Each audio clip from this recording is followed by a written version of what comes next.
तो 1980s के बाद जो है डेमोक्रेसी जो है कई कंट्रीज़ में बनाई हुई थी, मगर फिर उसके बाद जो था लैटिन अमेरिका के अंदर, जैसा कि हमने देखा कि कई जगह पर सोवियत यूनियन ने जो एक सिलेक्शन प्रोसेस देखा था, उसके अंदर हमने पोलैंड की हिस्ट्री देखी और चिली की हिस्ट्री देखी, जिसके अंदर जो है कई ईस्टर्न यूरोप जो है उसके अंदर से सोवियत यूनियन का कंट्रोल जो है उसके पर से हट गया था।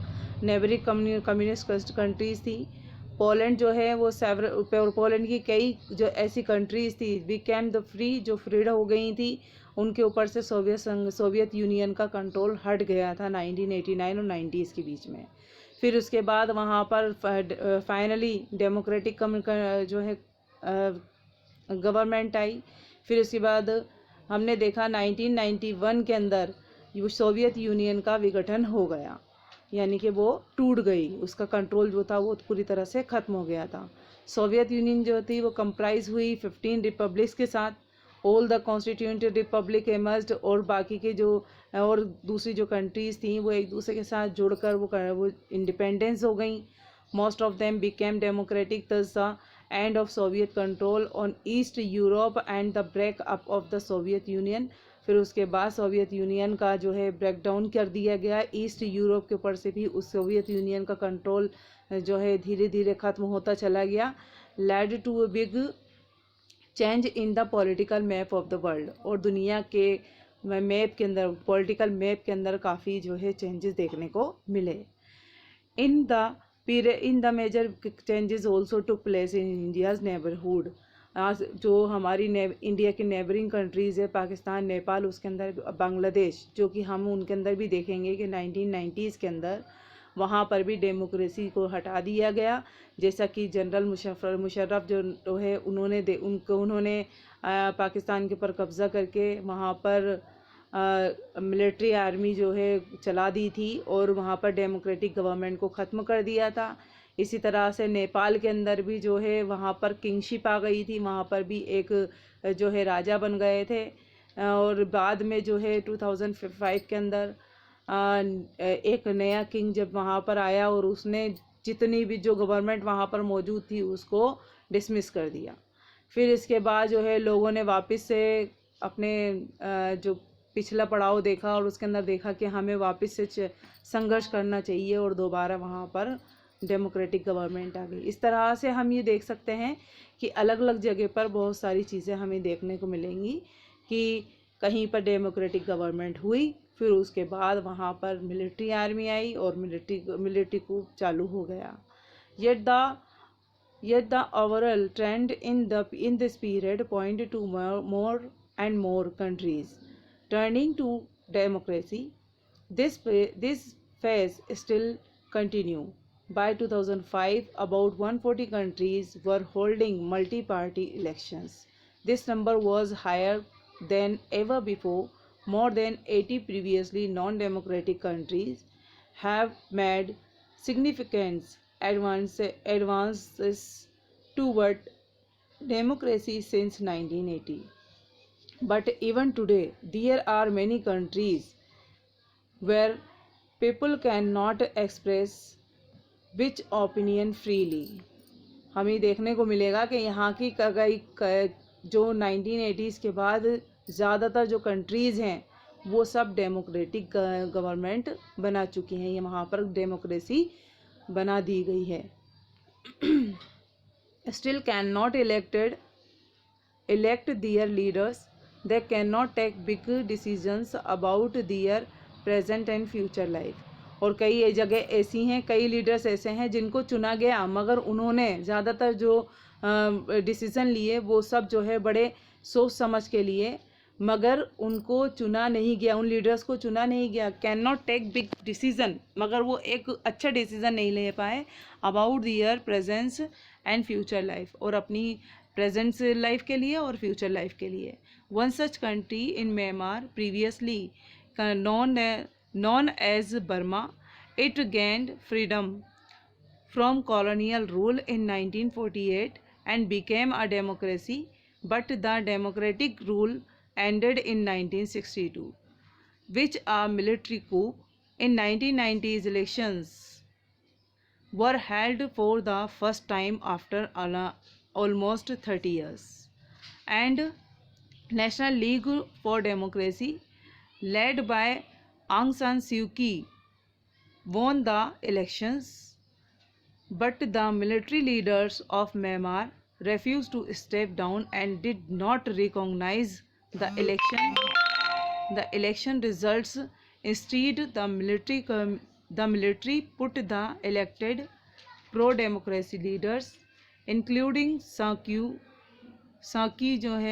Kyi under house arrest, political activities, accused of even the most trivial offenses, have been jailed. Anyone caught publicly airing views or the issuing statement critical of the regime can be sentenced up to 20 years in prison.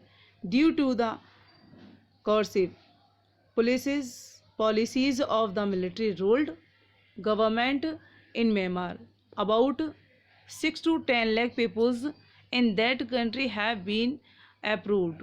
अब इसके अंदर हम ये जो कहानी पढ़ रहे हैं, हम इसके बारे में पहले भी पढ़ चुके हैं.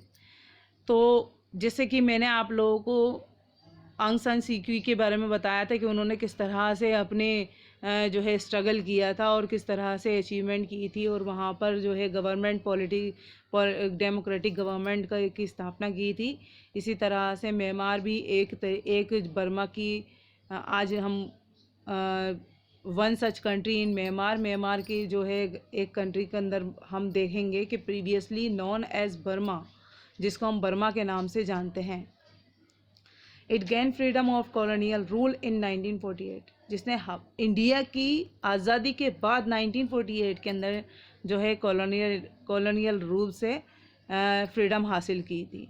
बिकेम अ डेमोक्रेसी, फिर बाद में वहाँ पर डेमोक्रेसी की स्थापना की गई. But the democratic rule ended in 1962 के अंदर वहाँ के जो है डेमोक्रेटिक रूल को ख़त्म कर दिया गया और मिलिट्री कूप आ गया. In 1990 elections were held for the first time after almost 30 years. 30 साल के बाद 1990 के अंदर दोबारा से इलेक्शंस हुए. The national league for democracy led by आंग सान सू की, और वहाँ पर नेशनल लीग के जो है डेमोक्रेसी के इलेक्शंस हुए और आंग सान सू की जो है वो इस इलेक्शंस के अंदर जीत चुके थे.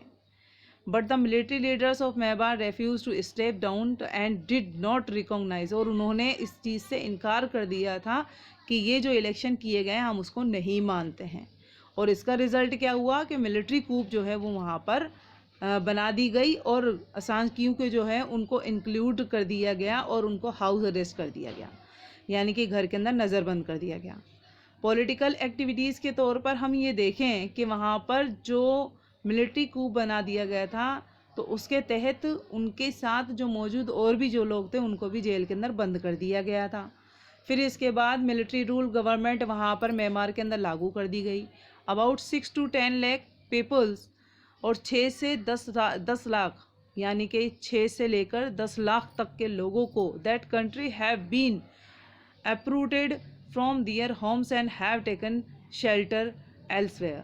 और उनको जो है 6 से लेके 10 लाख तक के लोगों को उसकी जो कंट्री के जो लोग थे उनको घर में जो है वो अप्रूटेड कर दिया गया, मतलब घर दे दिए गए और टेकन शेल्टर्स एल्सवेयर, और वहाँ पर एक शेल्टर्स बनवा दिए गए. उन लोगों को भी उनके साथ साथ वहाँ पर रखा गया. Despite being under houses arrest, San Kyi continued the campaign for democracy. According to her, the quest for democracy in Burma is the struggle of the people to live whole, meaningful lives as free and equal member of the world community. Her struggle has won international recognition. She has also been awarded the Nepal Peace Prize. Yet the people in Myanmar are still struggling to establish a democratics government in their country. और उन्होंने इस बात को कहा कि Burma के अंदर democracy जो है वो लागू की जाए। और ये कब होगा? जब ज़्यादातर लोग इसके लिए, इसके ख़िलाफ़, जो मिलिट्री कूप है उसके ख़िलाफ़ जो है स्ट्रगल करेंगे। और इन्होंने मीनिंगफुल लिव्स, यानी कि अपने खुद के बारे में अगर इंसान सोचेगा कि हम इक्वल और फ्री रहें, हर एक मेंबर को इक्वल और फ्री रखा जाए पूरी वर्ल्ड कम्युनिटी के अंदर, तब जाके स्ट्रगल किया जाएगा। तो इसी तरह से उनके मुताबिक, उनके कहने के मुताबिक लोगों ने जो है स्ट्रगल किया, और स्ट्रगल करने के बाद उन्होंने उनको जो है नोबेल प्राइज़ भी दिया गया था, नोबेल पीस प्राइज़ भी दिया गया था। और बाद में म्यांमार के अंदर वापस से स्ट्रगल के बाद डेमोक्रेटिक गवर्नमेंट जो है वो बना दी गई थी। नेक्स्ट टॉपिक हम democracy at the global level, ये हम जो है नेक्स्ट वीडियो के अंदर पढ़ेंगे।